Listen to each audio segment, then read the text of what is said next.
Welcome, everyone, to our class on why am I not healed yet? And why does the healing process take so long for some people versus others? This is a very big and hot topic in our community where we're dealing with all sorts of different chronic illnesses and trauma patterns. And I know that it can be disheartening sometimes to hear testimonials where people are like, wow, I brain retrained for 4 months and I'm healed. And you've been doing this for a year or so, or maybe longer. And you're like, what is wrong with me? Well, I wanted to address a lot of the common reasons. Now, this is not going to be a complete discussion by any means, but I wanted to, just touch base on that. We probably get this question more than any question. What is going on? And I just want to say that this idea of what is blocking my healing, it's an ongoing learning process for all of us in this field, for all of us, coaches, platform leaders, doctors. We're constantly learning more about what is going on with chronic illness, who gets better and who doesn't. I mean, 10 years ago, no one even talked about limbic system retraining. I mean, it existed, but you hardly heard about it. And now we know that that's helpful. So we've made a lot of progress in 10 years on chronic illness. And every year, I can guarantee you my ideas are going to be different. I tend to get new ahas every few days, it seems. So what we're teaching now, it might change 6 months from now. So just know that this is an evolving understanding. This is why in our program, Primal Trust, we have several iterations of each of my courses because as we learn what works and what doesn't and what new ideas need to be highlighted, we're attempting to bring you these insights. Now, I'm going to go through a lot of ideas today, and some of them might resonate and others of them might trigger you. If you get triggered, please be willing to maybe take some inquiry into why that's triggering. Also, feel free to toss out what is not resonant for you. All right.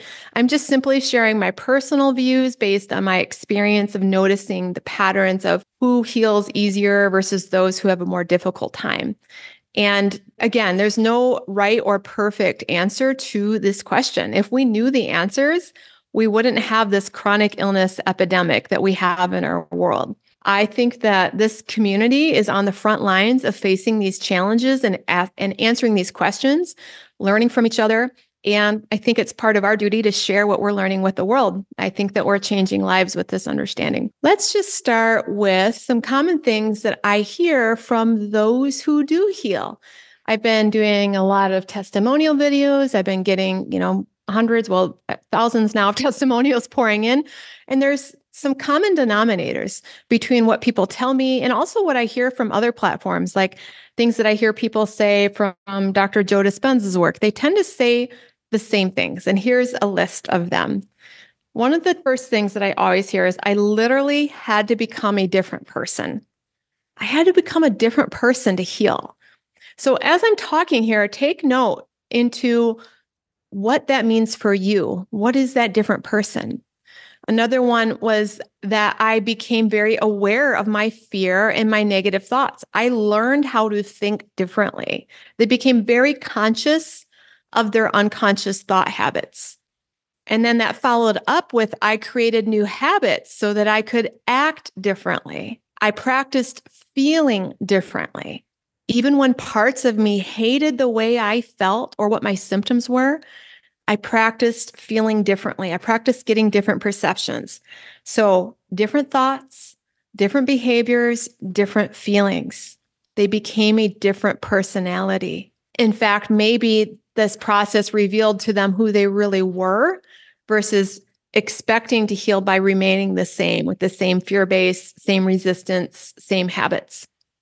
But I think the most powerful statement of all that I hear again and again, the one that's the most touching is when somebody says, I learned to love myself.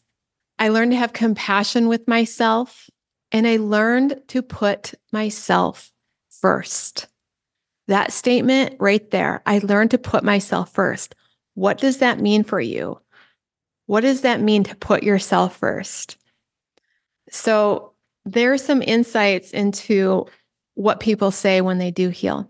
So today I'm going to be discussing all of these things. I'm just giving you a big overview before I get into the materials. so that you know what's coming. We're going to talk about the common roadblocks, and I'm going to go through about 8 of those. Now, there are more roadblocks than what I have here, but I'm just going through some of the most common ones that I see.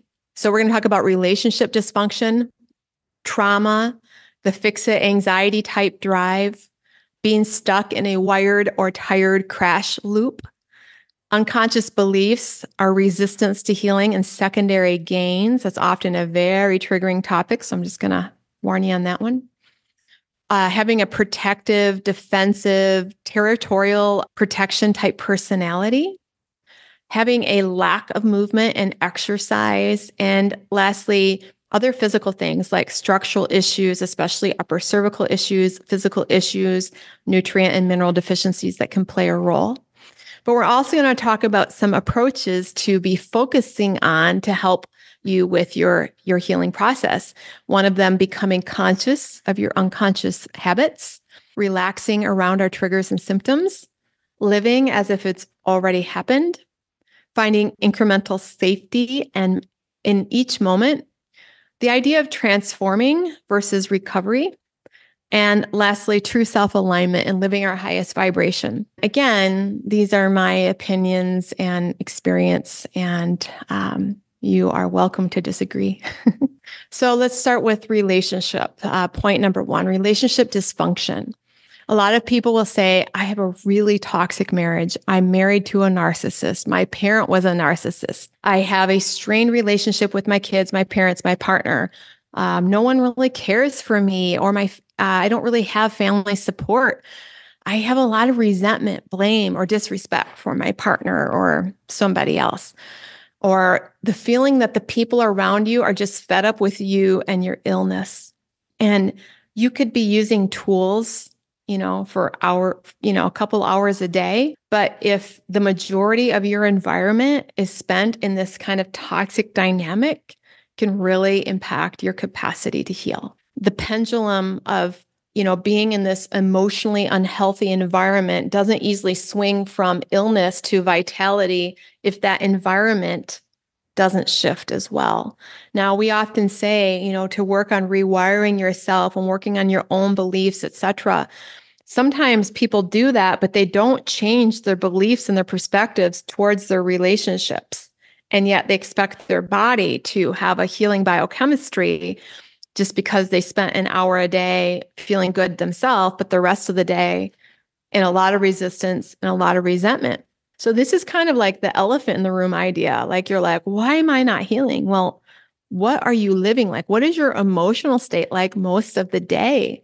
We have a lot of inflammation that's created when we are in relationship disharmony. It's often the original wounding is our relationships. That's often the original symptom before your body ever gets sick, is you feel attachment wounding, you feel hurt by others. And so if you're not focusing on that, that could be one of the reasons why your healing is slowed down. And so, working on that. And also, I'll say even more, working on a healthy, intimate life is another big piece in having healthy connection. Having a connection with our sensuality, our sexuality, that is shown to boost our immune system and help our detoxification system turn on, and calming our nervous system. So all these things are very important. One of the things I think is interesting is when you think of the idea of cell danger response, which we talk about in module 1. Cell danger response is a cell that has literally formed such a protective, hardened outer layer that it is not allowing nutrients in, but it's also not allowing toxins out. It's literally stuck in toxicity. And sometimes I think it's interesting that our outer world mirrors that inner world, meaning we're stuck in a toxic environment that we're not shifting, we're not changing, we're protecting against, and yet we're expecting to heal. Just like the cell, we're expecting our cell to heal when it's stuck in a protection response and it's not even letting go of toxins. So that same idea, as within, without, how is your outer environment keeping you stuck in a protective response, and how might that be influencing you all the way down to a cellular level? Mostly, I just want you to really sit and absorb. Does this relate to you? And any insights that come into you, be sure to jot them down. The next thing was trauma. I mentioned trauma. Those who have a significant trauma history, especially developmental trauma, attachment trauma, they often take longer to heal because the nervous system has been long wired to be in a chronic stress state. The nervous system doesn't even remember what regulation is. You grow up in trauma, and it's normal to feel anxiety, sympathetic, rushing, on edge. That feels normal. It doesn't even feel like a stress response anymore because you've normalized it since you were a child. And a lot of people with trauma don't even think they're in trauma. They just live this ramped up way. And it can take some deeper tools other than just brain retraining, such as we teach in our level 2 program, to process trauma, to develop a healthy inner relationship. We call it the healthy adult main personality, or this internal connected self that is a brain state that allows the nervous system to feel safety, maybe for the first time in your life.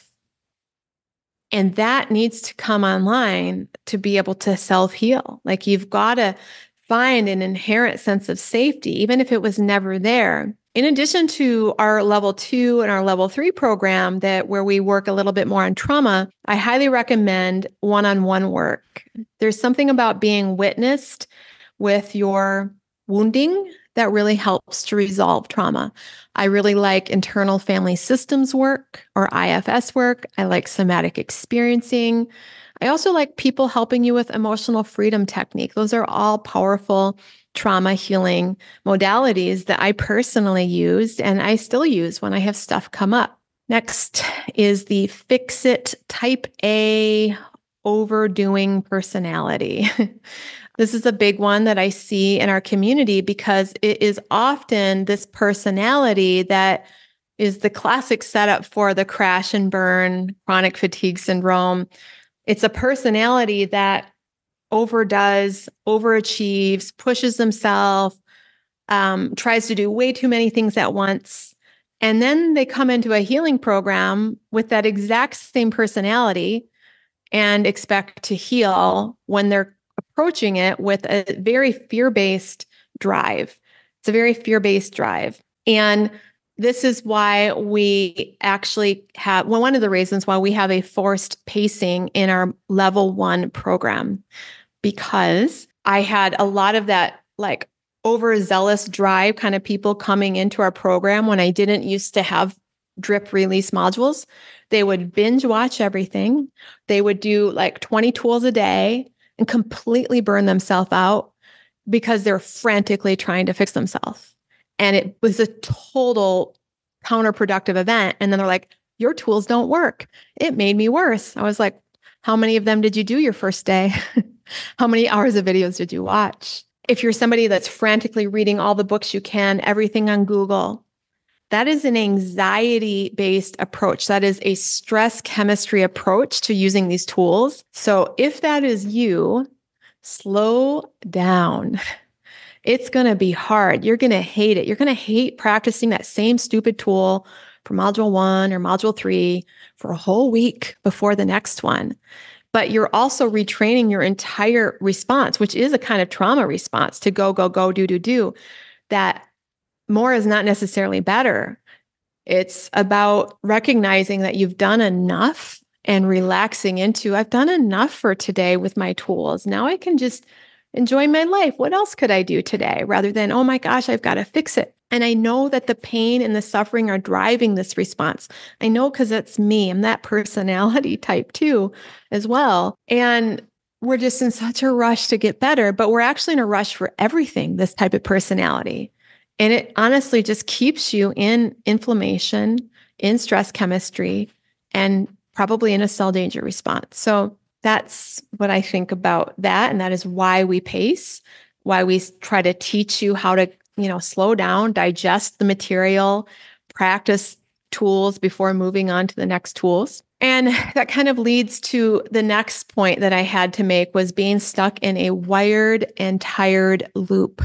So for those of you who are new here, you might not have watched Module 2, where we talk about the polyvagal theory, where we have this idea that our nervous system has basically three different states, where you've got a state of safety, you've got a state of sympathetic drive, which is fight and flight, a lot of energy, anxiety.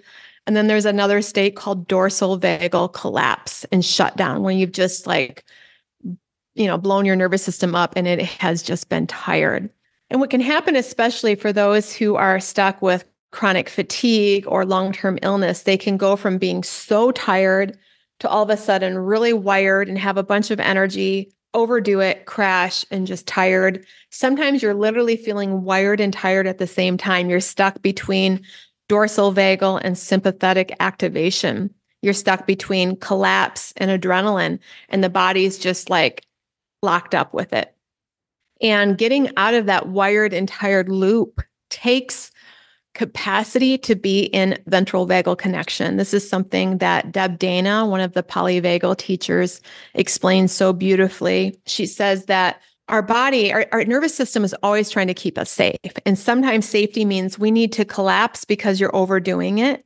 And sometimes safety is like, oh my gosh, we need to mobilize. We've been shut down. We've got to get things moving, or else, the body's just, it needs to move. And the nervous system is in between those states. When you're in that wired state, it might feel like you have energy, and that might be a day where you're like, oh, good, I finally have energy, and you go do 1,000 things, but it's not really energy that you have to use. It's actually adrenaline that's trying to pull your body out of collapse. I think Deb Dana calls it fake energy. It's not energy to get things done. It's energy trying to lift your nervous system out of collapse. And so she talks about making sure that you are in a state of ventral vagal safety and calm and pacing while you start to notice increased energy as you start pulling out of the collapse state. So you might notice wow, I have a little more energy today. I'm just still going to take it easy and enjoy that I'm more energetic. I'm going to build my sense of safety,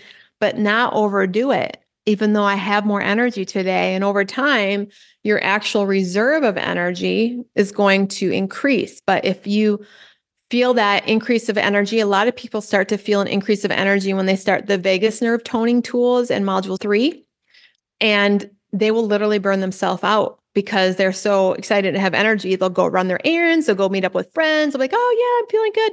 And then completely crash again because it wasn't real energy. It was just your nervous system getting more of a sympathetic online, and it's flooding you with a little bit of adrenaline to, pull you out of dorsal vagal shutdown. So pacing, steadiness, staying in calm ventral vagal, even though you might be feeling wired and tired, that's going to slowly help you incrementally move out of that wired and tired loop.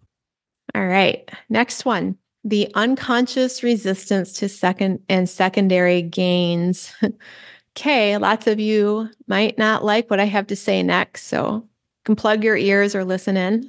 One of the things that I realized as a coach working with people is that there's parts of them that got a lot of needs met by being sick. Maybe it was the first time in their life where that diagnosis and lab test was validated by their family, or maybe just it validated them having this identity of I have X disease, or I have this autoimmune thing, or I have whatever. And an identity that maybe has went through a lot of suffering, a lot of trauma, has been gaslighted a lot in your life or ignored or invalidated, gets a type of validation, and it will cling on to that like you wouldn't believe. This is all unconscious. I'm not saying this is conscious. This is very deep unconscious stuff. And then your conscious self is trying to heal. It's doing all the things, doing the program. But your unconscious self is like, no, this symptom, this tiredness, this diagnosis, I finally can show people this is why I don't feel well. Can't you see it? It's in this lab test, the doctor said. Whereas maybe another time in your life, you were really hurt and nobody saw it. That was the case with me. Nobody validated what I had went through, and they still don't. And when I got my diagnosis, I was like, I have a real reason why I'm suffering. And I was really attached to that myself. for a long time. And there are things that I can still find unconscious resistance to. It's not like, it's common in all of us. Some people call this the victim mentality, but don't think of it as a victim. Think of it as a part that's finally getting a need met. It's precious. It might be getting service in a way that it's never had in its life. It might be a part that says, you know what? I'm too tired to do that today. Can you help me? And it feels like it's justified in saying no. Whereas maybe in your life earlier, you were never feeling like you could say no. Because if you did, you weren't being nice or you weren't helping somebody out. This is a part that is finding maybe a dysfunctional way to get real needs met. It's something to really look into. We look into this more in level 2 and level 3. And a lot of times people hear this and it just really turns them off. They're like, there's no way I want this. You don't understand. I'm suffering so bad. I hate this. I know consciously you don't. And I'm not saying that everyone has this, but some signs that you do have this would be this. Do you talk about your symptoms a lot? Can you go a day without telling somebody that you don't feel well? If you can't, you have this part. I guarantee it. Do you avoid showing joy or happiness to your loved ones, to your spouse, to your parents? If you do, you have this part. We are trying to retrain our brain to be in joy, to be in calm, to be in gratitude. And yet, if we can't show that frequency, that energy to somebody else, there's a part of us that resists being seen happy, healthy, and vital.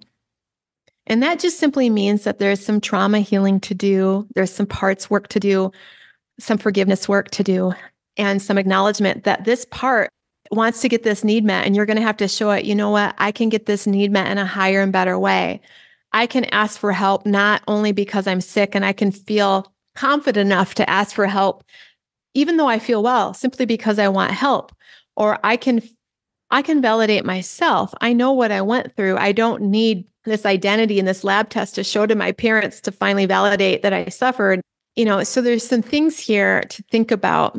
It's a deep journey to unravel this piece. Another thing that I want to say about this is that sometimes parts of us are afraid that if we're well, we're going to throw ourselves under the bus again. So it's not about, wanting validation as much as this another type of part of us literally doesn't want us to go against ourselves. It doesn't want us to say yes when we mean no. It doesn't want us to show up for everybody else but ourselves. And when we get sick, sometimes we finally start to show up for ourselves, take care of ourselves, spend time with ourselves. And this part is like, oh my gosh, this is the answer. This is all unconscious. And so you've got to show this part.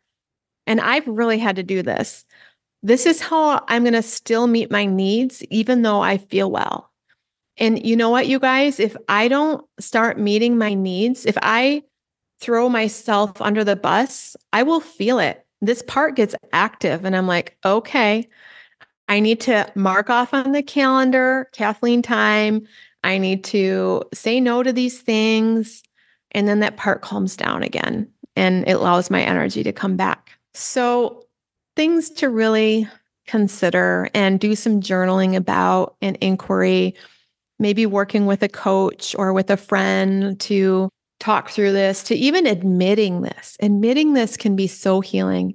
Telling a friend, you know what? I found a part of me that's afraid to show my spouse that I can be happy because I'm afraid he's going to expect me to do more, go back to work. Wow. Just admitting it can be life force producing.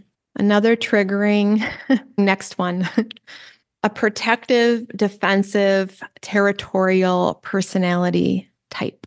This is one that I see when I was coaching. This was the type of person that it was like fighting with them to like do anything. It was like everything I said, they had 10,000 protective reasons why they couldn't, 10,000 justifications.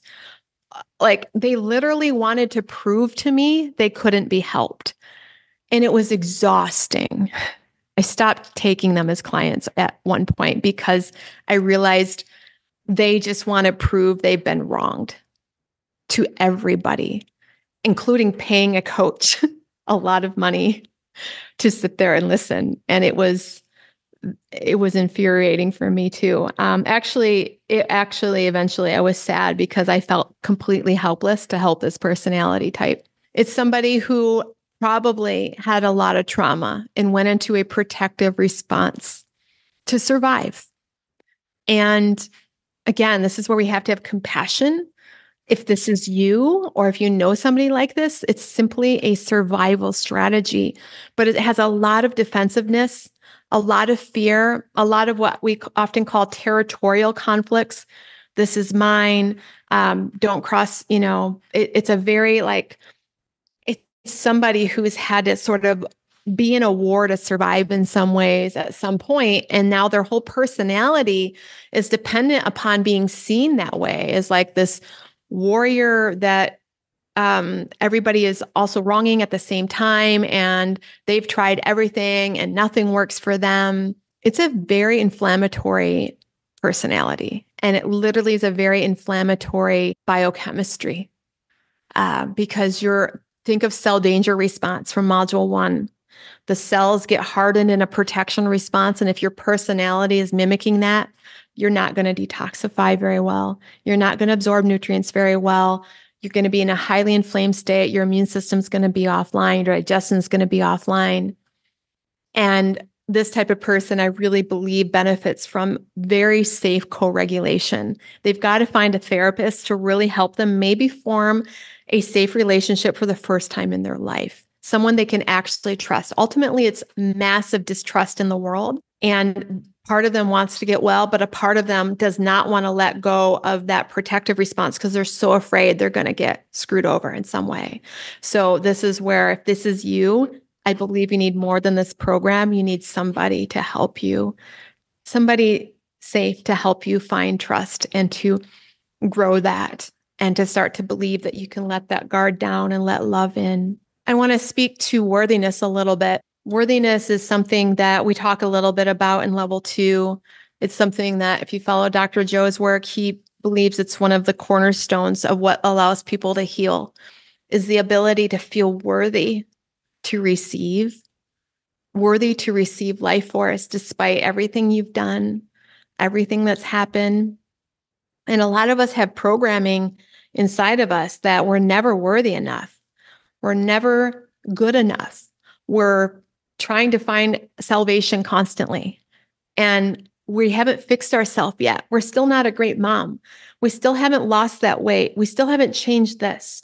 And sometimes parts of us literally will not let us receive our own life force because it simply doesn't feel worthy yet. You haven't achieved or fixed and resolved. And this is where forgiveness practices, I think, are really important. Acknowledgement. In level 2, we have a divine neutrality process that I think can help lead to more worthiness. Shadow work, Ho'oponopono, another one that I'm recently learning about is called the Court of Atonement. These are a couple of modalities that can kind of help with worthiness. Simply acknowledging your shame to somebody else, the things you've done, and letting this person witness you and say, I still think you're worthy. Getting that external can sometimes help. Ultimately, it needs to come from ourselves. A decision that even though we're flawed and we've done X, Y, and Z, we're just messy humans trying to do the best we can with the programming that we've been given. Now, here's the thing. It's easier to do this for yourself if you start practicing on this with somebody else, somebody that you've judged as unworthy of your love, someone that you've judged should be different for them to really get your approval. Practicing because you're doing the same thing. You're withholding life force from them because they aren't worthy yet too. So starting to notice your own judgments. We go through this in level 2 as well. Someone asked, what does worthiness mean? That answer to me is constantly evolving. It's an evolving answer. It used to mean something years ago from a religious sense. And now it is just this innate birthright to me that I simply am part of divine existence. And therefore, because I'm already part of it, I'm worthy of all that divine love has to offer. It's just simply my birthright because I exist. That's sort of how I'm seeing it these days. Okay, couple more things here. Lack of movement and exercise. It's kind of a big deal. If you're not moving, do you know that there are lots of parts of your brain that literally communicate by having our cross crawl action of our arms and legs? Walking is like the number one thing you can do to keep your brain healthy. It's how our brain develops as children. Like if children don't walk, they have all sorts of issues with brain communication. It's the same thing with adults. When we stop walking, we have all sorts of left and right hemisphere, midbrain, brainstem communication that goes offline, which affects our autonomic nervous system. It affects our all sorts of systems in our body. So I know some of you are very ill here. Some of you are probably bedbound, and I know what that's like too. And so you've got to find creative ways to move and exercise. And eventually, I think even lifting weights is incredibly important for our health. So if you're bedbound, I mean, just simple stretching exercises in bed, moving your arms, back and forth, up and down, the squeeze, relax exercise we learn in module 5 of Regulate, Qigong, even like fascial stretching. There's a lot on that right now. There's a free program that a lot of people are talking about called Human Garage that has a whole like online fascial stretching program that I hear great things about.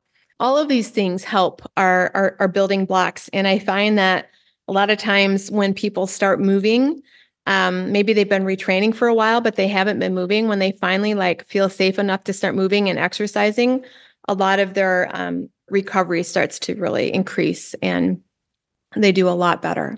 Someone asked about a rebounder. Yeah, absolutely. A whole bide plate, things like that. Anything to get movement. And I like to start with just simple isometric contractions of like your arms and legs. That's really helpful for POTS. They find that literally just simply contracting your arms for a certain amount of time can help with regulating your blood pressure. And same thing with the legs. That's where I would start. That's why we have this Squeeze Relax program in Module 5. The Hannah somatics exercises are ones you can do laying down. We teach that in Module 5 as well.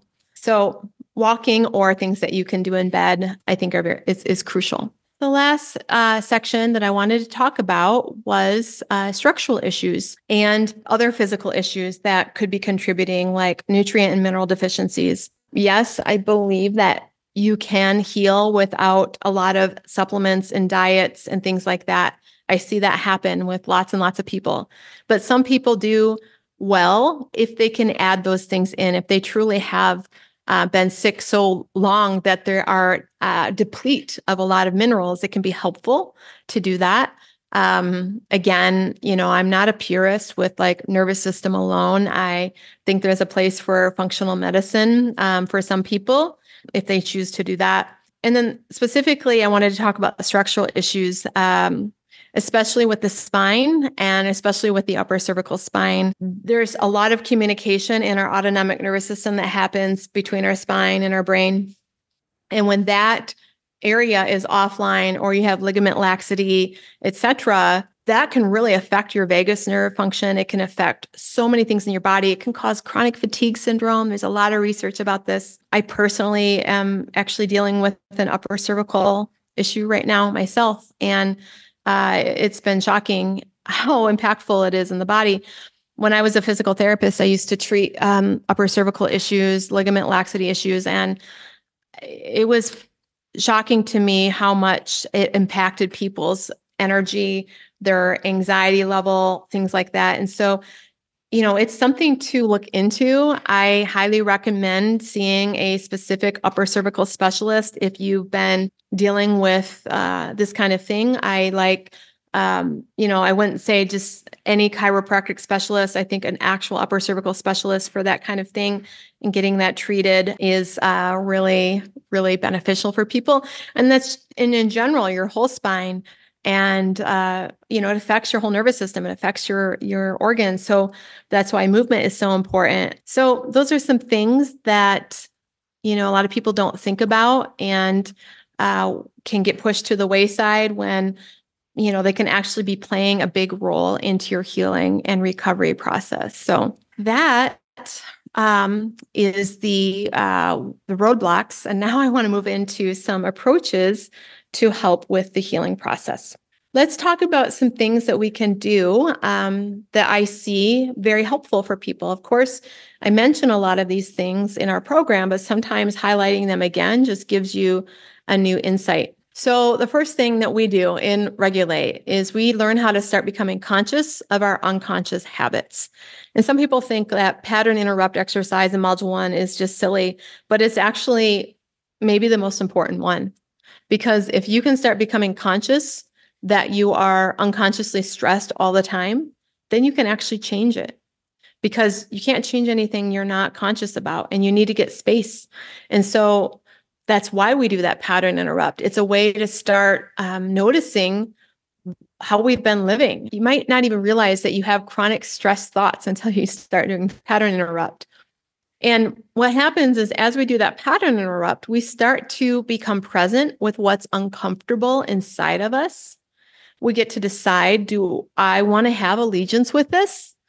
And there's this space that happens that allows us to pivot from one neural pathway to another into creating a different trajectory for that moment. And then those moments string together. And then that day is a different trajectory. Sometimes we recognize, wow, I have a ton of guilt and shame in here. And I didn't realize it because I usually grab my phone and distract myself. But if I sit with this, I get really freaking uncomfortable.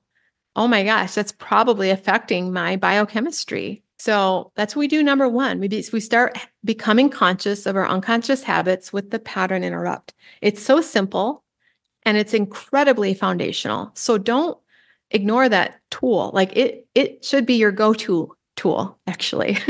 And then that leads me into the second point here, which is relaxing around our symptoms. This is a practice that everyone here should get really good at. How to relax around your worries and around your symptoms. And relaxing doesn't mean that you're fully happy with them. It's about letting what's there be there because it is there. It's not about liking it, but it's about trusting that it's temporary and having faith that it's going to shift because it's just a pattern. You don't need to resist and contract around it just because you don't like it. So the exercise, let's just go through it right now. Think about something that you're resisting. Maybe it's a symptom in your body. Maybe it's a financial situation, a person. Noticing that you're resisting and that you've been maybe focusing on that your mind is associating it with danger. And it's probably creating stress chemistry. So whatever this thing is, this symptom, the situation, what would happen if you just allowed yourself to imagine literally surrounding it and then somatically relaxing around it? Just let it exist. Let it be part of you or part of your experience right now. Just let it be there. Why? Because it is there. It does exist. So you got to face reality. That's the first step. Let it be there. Soften around it. But here's the catch. Don't put any meaning to it. Any thoughts of this isn't safe. This means I'm going to get worse. This means this is going to happen or that's going to happen. All of that is what produces the stress chemistry. It's not the thing. Let it be there. Remember, you've got a great intelligence running your body, running your life, deciding that for right now it can be there and just trusting that just like everything in life, it's bound to change at some point. And you might as well soften around it. You just start building this belief that you don't have to worry and contract every time you feel something. You can just let it be there. So you become conscious of it with the pattern interrupt, and then you relax around it. And that's how you start building primal trust. Simple. It's so simple. It's hard to do, but it's simple, right? So if you have to remember anything right now, try to relax around everything that you become aware of throughout your day. And that's going to help shift your biochemistry. Okay. Next up, living as if it's already happened. The famous catch line from Dr. Joe, but he's right about it. When I interview people and I ask them how they started healing, they say this. They say, I started celebrating my life that I was going to have. And I started feeling grateful for it. And I rehearsed that over and over again. So I knew what it felt like. So I could literally create that frequency in my life right now and experience it right now as if it's happening right now. That's the whole premise of neuroplastic brain retraining. And gosh, we have so much resistance to doing that, don't we? The brain's like, or parts of us are like, no, it's not happening. You're lying to yourself. Yeah, it maybe so, but I want to practice knowing what it feels like, and teaching my subconscious what to expect, because you'll learn in level 2, what you teach your subconscious to expect is what you attract into your life. We're literally magnets for what we expect and what we feel like in the frequency that we're running through our body. So this requires a lot of rehearsal, and it's powerful. And that's what we're doing with brain retraining. And I also want to just say that, even vagus nerve work, that's also something that requires a lot of rehearsal. Sometimes some of you are doing some of the new exercises, just like brain retraining, it's a rehearsal, repetition-based thing, just like doing a bicep. You don't do 3 bicep curls and be like, why isn't my bicep stronger? Same thing with the vagus nerve, same thing with the brain. You've got to rehearse these things. Next, I talked about finding incremental safety in each moment. And we've talked about this a bit already. And this is one of the principles that I've learned that helps you shift out of the sympathetic drive or the dorsal drive into ventral vagal, which is why in Regulate, we talk about this. Am I safe? Am I safe? How right now can you find, and let's just be an exercise. How can you incrementally find a little bit more safety right now? 15% more safety. For me, I'm noticing I've got my water right here, so I don't have to go anywhere to get water, and I can hydrate myself. I feel a little safer now. I'm noticing the sunshine on my face, breathing that in, 15% more safe. I've got this candle burning. I'm looking at it. It's beautiful. I'm just noticing the beauty of the fire. Another 15% more safety. Turning on ventral vagal bit by bit by bit, just with conscious attention to how can I find a little bit more safety? That's going to help you climb up that polyvagal ladder that we talk about. You do that enough throughout the day, you're bringing in more ventral vagal. You're bringing in more of a rewired sense of your reality. You're teaching your nervous system that safety does exist, even though you might have symptoms. Transforming versus recovery. You guys have heard my spiel on this. When we have a goal that is in the distance, the ego has a hard time being satisfied with the now. And if you're not satisfied with the now, that distant goal just keeps getting pushed off and off and off. So if you're like, my goal is to recover, which I know most of you, that is your goal, I would like you to reframe that to my goal is to transform. And this is because recovery to your ego usually means I don't have symptoms and I'm finally happy and I'm living the life I want. But if your goal is transformation, you can transform in this moment. Like just doing these exercises, you can go from being stressed to safe. I just had a moment of transformation. Being more conscious so that you respond to your child versus react. You just had a moment of transformation. Today, you can be transformed. And that will lead to tomorrow. It's a little easier to transform because you have more self-esteem, more self-respect that you've already transformed today.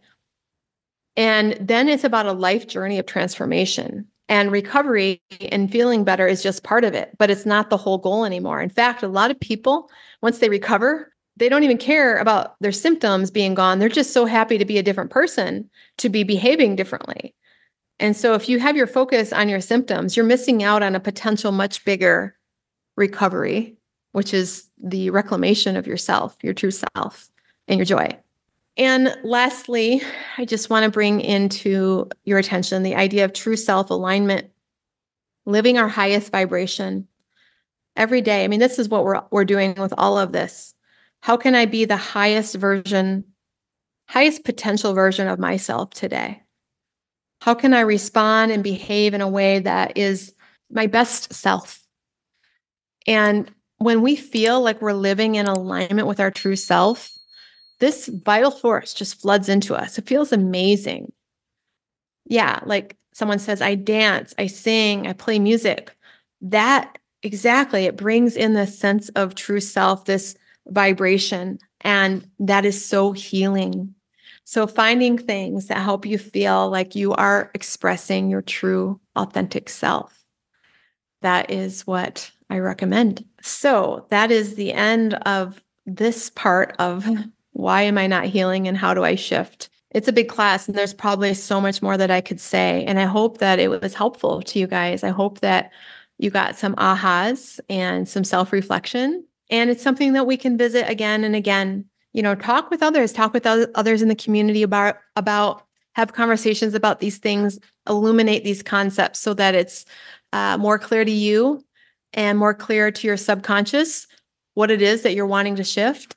And this is how we heal. We just illuminate all of our blind spots and try to see them in ourselves and be able to make different choices.